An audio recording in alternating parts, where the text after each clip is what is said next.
Good day mga kapatid. Ang project pala natin ngayon ay continuation ng ating binubuong full sleeve project na Greek. Ang piyesa natin ngayon ay si Atlas. Kaya pala mga boss ahitin nyo yung mga part na paglalagyan nyo ng tattoo para hindi sumabit sa karayom natin yung mga balahibo.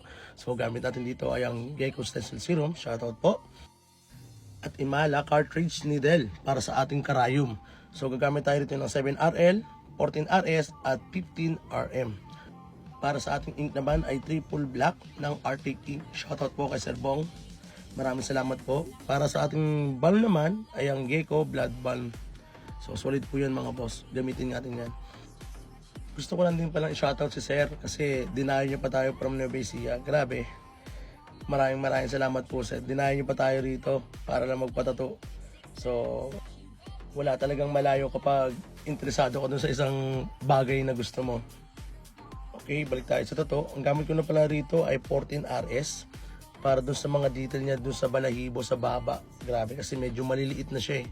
Pag gumamit kasi tayo ng 7RL, masyadong matalim yun. So baka mamaya ma-overwork naman natin siya. So, dito po nag-highlights na tayo. Gamit pala natin ditong ink ay ang solid white ng Arctic Ink mga boss. So ayan, konting touch up na naman po at sasabunin na natin siya. Ayan. So, ito na po pala yung ating finished product mga boss. Ayan. Yung ibabaw po niya na tapos na po mga boss Fully healed na po yan. So, sa mga nagtatanong po, pwede nyo po ako i-message sa Facebook page ko na Lloyd Tattoo. Location ko po ay Novaliches, Quezon City. Yun lamang po. Maraming salamat.